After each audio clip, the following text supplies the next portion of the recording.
Hello, welcome to Soulprint Intuitive Tarot. Thank you very, very much for being here. So, we know it's now Harris and Walz.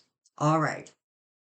For anybody who caught their, you know, grand send off, I guess, in Philadelphia, the energy was electrifying.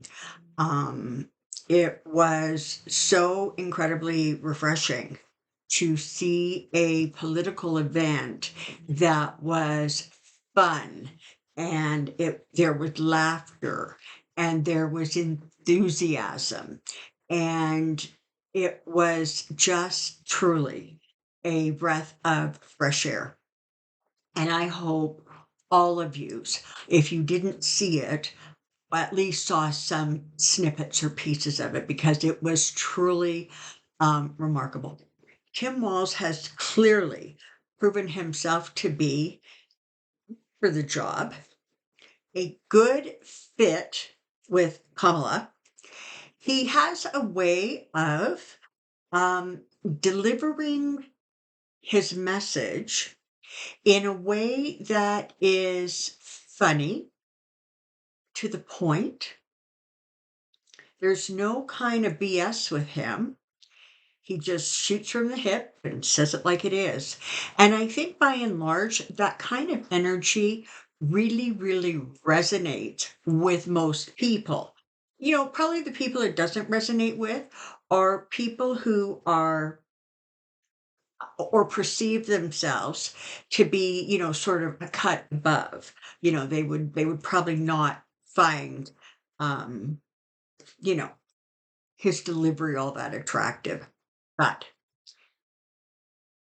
for the rest of the country, in fact, most of the world, it's impressive. It was fun to watch, it was entertaining, and it was clear. There wasn't a whole lot of um, ambiguity about what they wanted or where they were going. So I'm going to take a peek and see what the energy for um, for that ticket as we roll forward.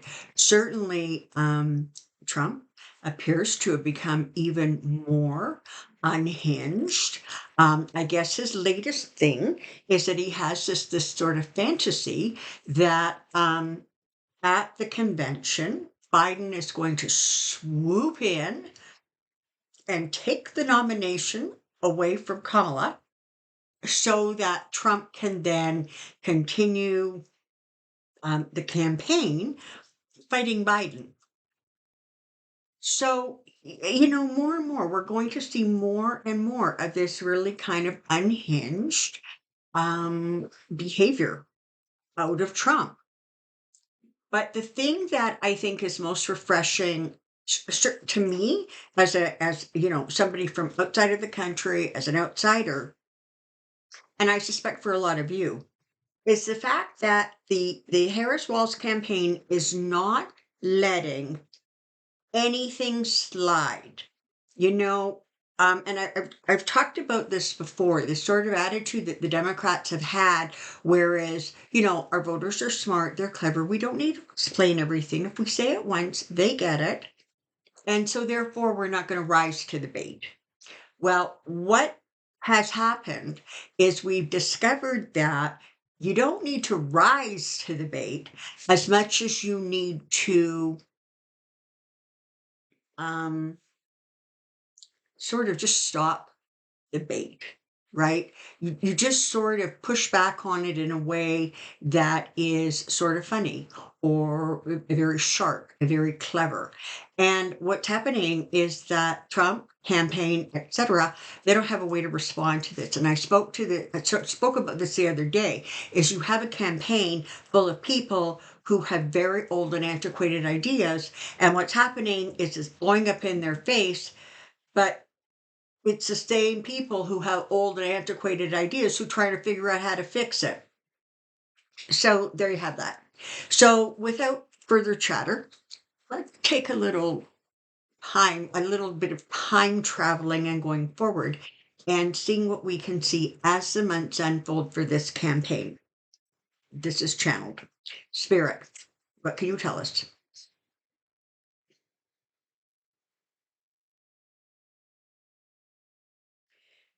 The energy and the vibrancy of the campaign is going to go a very long way in help people recover from truly the trauma of the past many years, the trauma that was inflicted by all the hate, all of the divisiveness, all of the anger, the rage.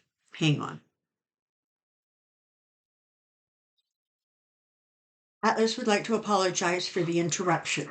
He said it was a great big truck, and I felt the need to protect the entire neighborhood. So, oh, don't eat my mic. Don't eat my mic. Hold on a sec.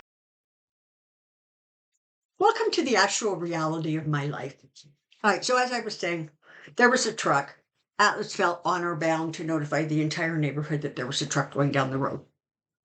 Where was I? Okay. So the energy is creating a lot of healing. Let's carry on, shall we? It's important actually to recognize the fact that certainly Americans, but to a very large degree, much of the world, has really been traumatized by what Trump unleashed. Because while it very clearly appealed to a small segment of the population, for a lot of other people, it was just confusing and depressing and upsetting.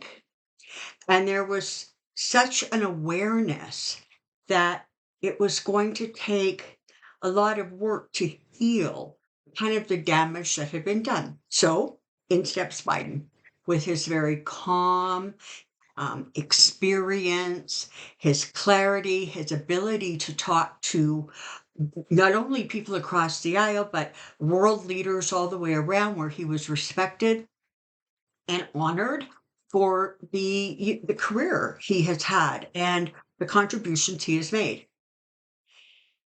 And that started the healing process.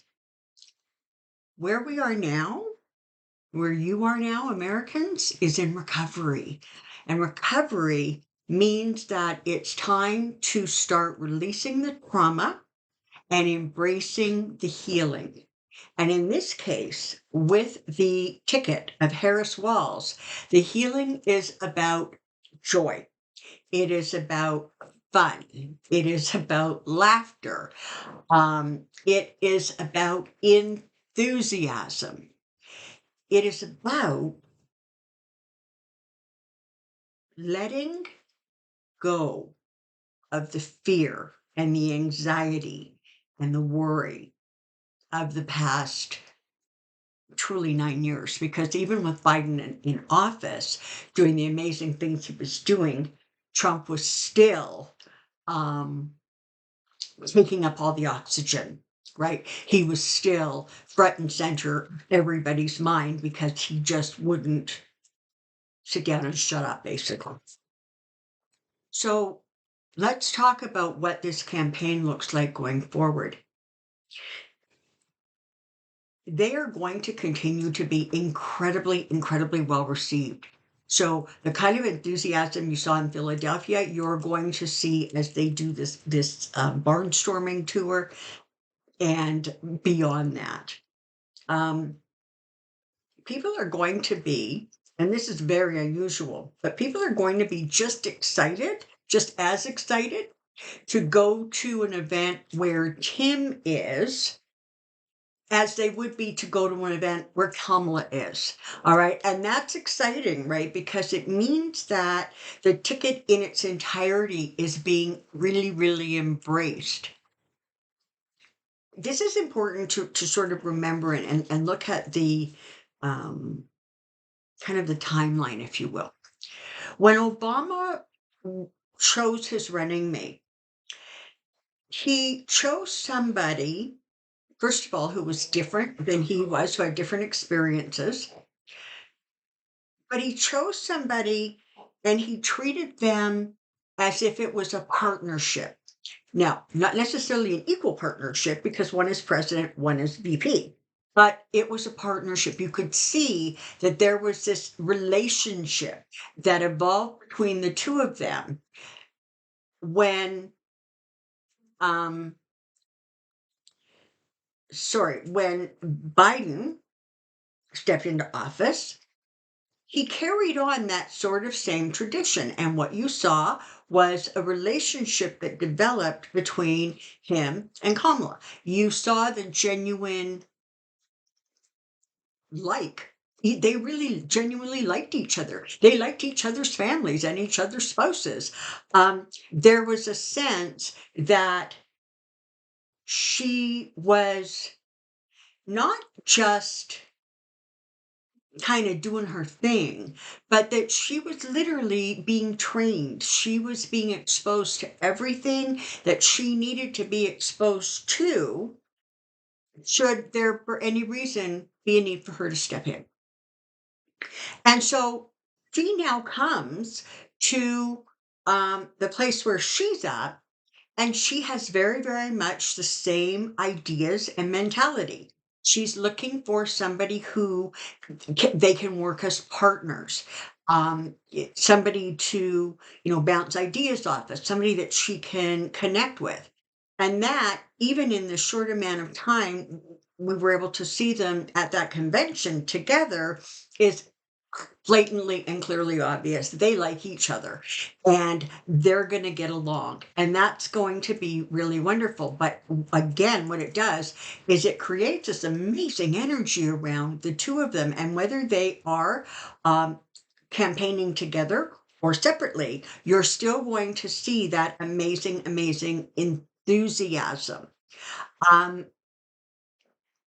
it's interesting because a lot of people started going to the Trump rallies because they viewed it as entertainment. Um, he was he was this television personality, um, but they viewed going to these things as fun because they would laugh and they would joke, and but what they were laughing and joking at was at its base cruel. It was about insults. It was about name calling. It was about belittling. But that seemed to be what he attracted. You're going to find that people will also want to attend their rallies because they're going to see them as entertaining. But the entertaining is very different. The entertaining is about enlightenment. It is about joy. It is about laughter at some really funny jokes, as opposed to being insulting and belittling. And so the joy becomes amplified. And the more it becomes amplified, the more enthusiastic it becomes. So let's take a look and see what we're looking at. Can you show me the DNC, please?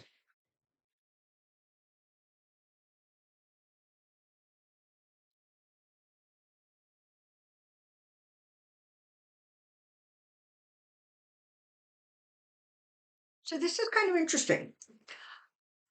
Um, there's been a lot of talk about sort of big kind of surprises, unexpected happenings, all of that kind of thing, right around the date of the Democratic National Convention.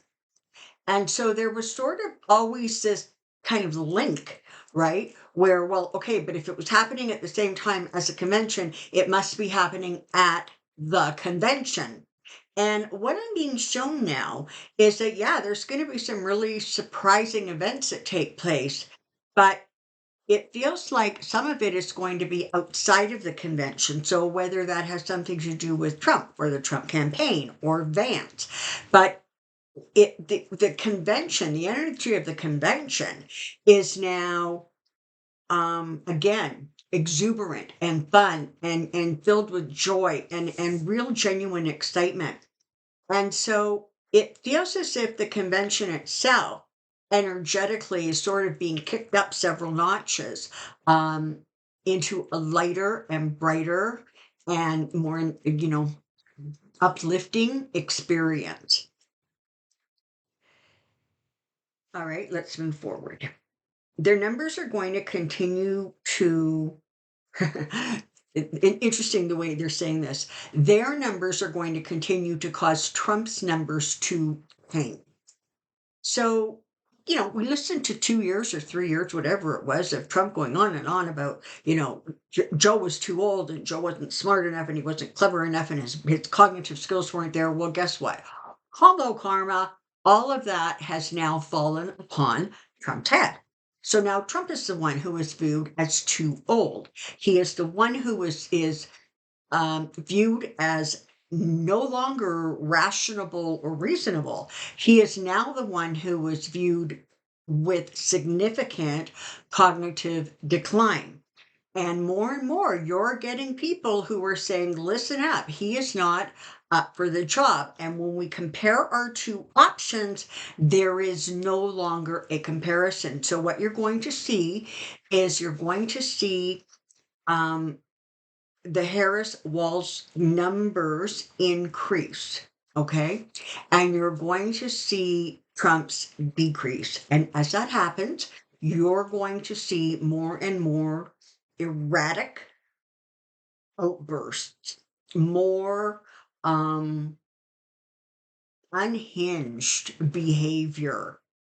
Um, the things he is saying and doing now are a clear indicator that he really, really is losing significant touch with reality. All right. It was bad enough when he had no strong connection to the truth.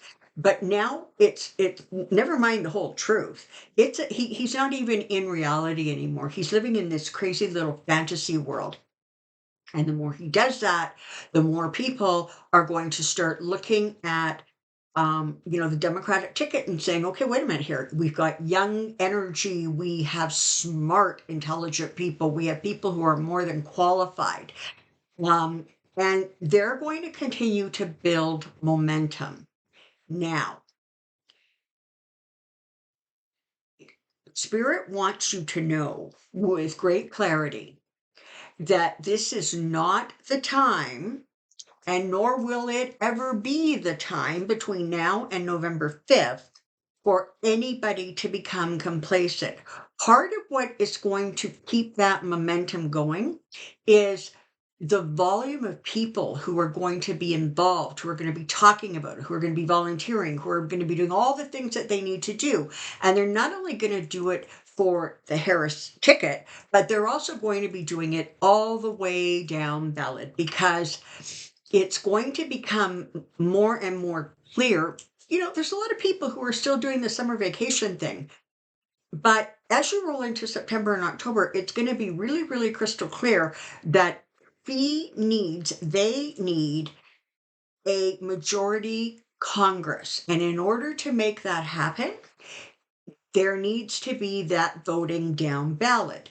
But there's also the reality that, wait a minute, it's not only down ballot for the Senate and the House, it's down ballot for governors, for all the elected officials, the state elected officials in your state, because that's where they're going to be able to use the power of the majority in Congress to push through things that need to be pushed through so they can push back against red state governors and attitudes of, no, you don't, excuse me, you're a woman and you think you should have control over your body, get a grip. Okay, so it's going to become more and more important that it's not just the top of the ticket, but it is all the way down to the dog catcher. Okay, and that's where the energy is going to start to build.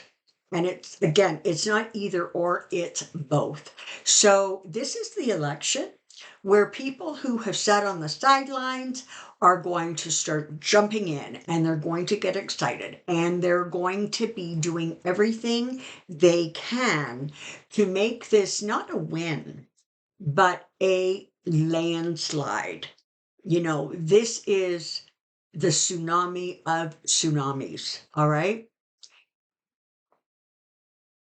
You cannot take your foot off the gas, is what I'm being told. And the reason for it, it has to do with energy. And so what they're saying is the trauma is so um, close to the surface for so many people that it's going to take work to stay positive, stay up, stay enthusiastic, because it will be easy to revert back into the fear and the anxiety unless there is very clear and consistent efforts to move away from that energy. And for those of you out there who have been saying, God, I'm so anxious, I'm so scared, I'm so worried, this is your signal that it's time now to step into the light. It is time now to embrace the joy. It is time now to laugh again, to smile again, to be happy again, and to be proud again. But it is, as I said, the trauma is so recent that it takes work to do that. And listen, a lot of my viewers are, middle, I'm not going to say late because, I'm in that category, but you know what I'm saying, like 40s, 50s, 60s, 70s, etc. in terms of ages. You don't get to those ages without experiencing trauma of some kind. And when a trauma is recent, you all know that something can set it off again really easily until the trauma heals enough and it starts receding. So where you're at right now is a place where you need to guard against sort of falling back into that fear. And the way you're going to do that is by embracing the joy, embracing the light, standing in your power, all the things that from a spiritualist point or an energy point or perspective is exactly what we've been talking about now for a few years, right? This connects to, the Pluto going into Aquarius. It connects to the inclusiveness, the love. It connects to the being able to take things that no longer work and pulling them down, rebuilding them, and building them back up. But with the new energy that is sort of moving through the United States and beyond, what you're seeing is that for a while there, it really felt as if it was going to be almost like civil unrest, almost like kind of a low-grade war to kind of get these old things to come down so they could be rebuilt. But what you're going to discover as time moves forward is that the energy is so powerful and so strong that there's going to be like a real excitement about breaking down the old ways to usher in new ways. And you know what? This campaign is a perfect example of that. This campaign is a campaign about hope and joy and enthusiasm and excitement. It's no longer about fear and division. It is no longer about sort of those old political attitudes. It is no longer about the things that used to work, whether it was dog whistles or anything else. What you have now is a campaign that is showing everyone that we can move forward in a way that is positive and bright and light. So as near as I can see, over the next few months, there's going to be some ups and downs, but overall, it looks like it is going to be driven. The energy of that ticket is going to be driven by the energy that continues to grow and expand around them. It's almost like Kamala and Tim had to show everybody, you know what? You can be excited and you can laugh and you can be happy and you know what? It's going to work. And what's happening is people are hearing the message and they're deciding that that is the space that they want to be in and they want to stay in. And they're jumping on board. And more people are going to jump on board, and it's going to continue to build momentum. But you can't take it for granted. You can't assume that your vote is enough. Because, as I said, that trauma is so recent. It's like it's standing behind the door ready to go boo. So it's time to move forward now. Let's embrace it. My God, when was the last time you Americans, frankly, and a whole bunch of the rest of the world, had any reason to be joyful? Like, really. So let's embrace it. Let's all of us embrace it. And I think that I can speak for many other people in many other countries when I say we got your back. And we're also doing everything we can energetically to ensure that your energy stays up and stays strong. That's the message from Spirit today, and that's what I know today. All right. I hope this was helpful. It was very much intended to continue to amplify that powerful positive energy. We all know that positive energy is far stronger than lower vibrational negative energy. But it takes momentum, and that has now started. Please put your questions in the comment section below so the amazing Joyce can get them all together for me for Pendulum Friday tomorrow. And until then, take care and be well. We'll see you really soon. Bye-bye.